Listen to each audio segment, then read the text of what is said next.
Roger, I want to talk about neurogenesis. And neurogenesis, as you probably have learned, is the birth of new brain cells, which... It's fairly new. Yeah. I mean, it's only a decade or a little over a decade since the textbooks had to be rewritten on whether or not we make new neurons. Yeah, whether human beings in particular at any age make Right. new neurons. And they found that it does take place in the hippocampus, which is the memory maker, and also the olfactory bulb. There are odor sensing. But I want to point to this research by a guy named Gerd Kemperman. He's a neuroscientist. Where's he from? Germany. Okay.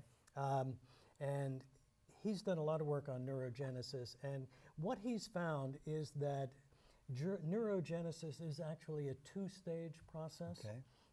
And you've got to have both stages. The new cells have to be born in the first place. And then they kind of wriggle around and go to where they think they are needed. Within the brain. Within the brain I'm talking about right now. So they're born in one of those two places and they actually migrate? Yeah.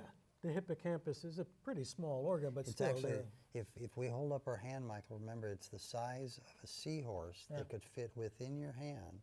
And do you know what hippocampus means in Greek? Well, I do. You do. What is it?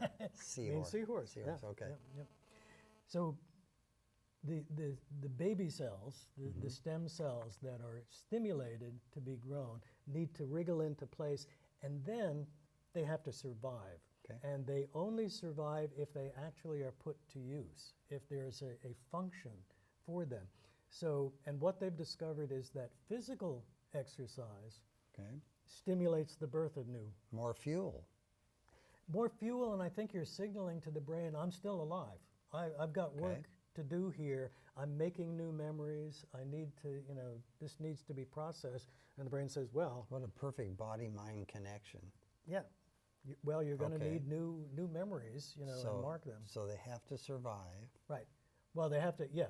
First they're born, but then you have to do something. You have to actually learn something. This is perfect. Use it or you really do lose it. Yeah, and it's physical exercise and mental stimulation, essentially. The two ingredients. Yeah, and that's what, if you give birth to new brain cells, but then you don't use them, it's a lot of energy to keep them going, and the body will say, well, they're not being used, get rid of them. Okay, and so because you said this is a lifetime neurogenesis, that means if someone, as they get older, don't fuel it, there's a risk, and if they don't have something to think about that's new, so that combination is what Kemperman and his team found has that's the neurogenesis goal, is to use them and to get that blood flow to the brain. Excellent point. As you're getting older, if you stop moving around as much, Or stop thinking.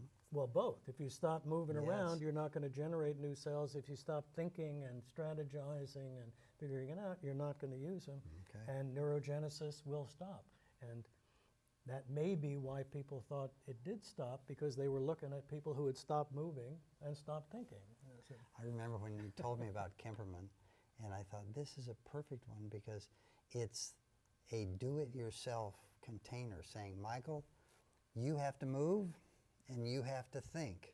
And if you don't want to do either one, then you don't get these new neurons because That's right. they're going to be gone until when? Till next month, and you get another new batch. And you have a choice throughout your life on whether or not you're going to use those, but you have to understand that it's a little bit at a time and you have to do it yourself. yep. So move and think.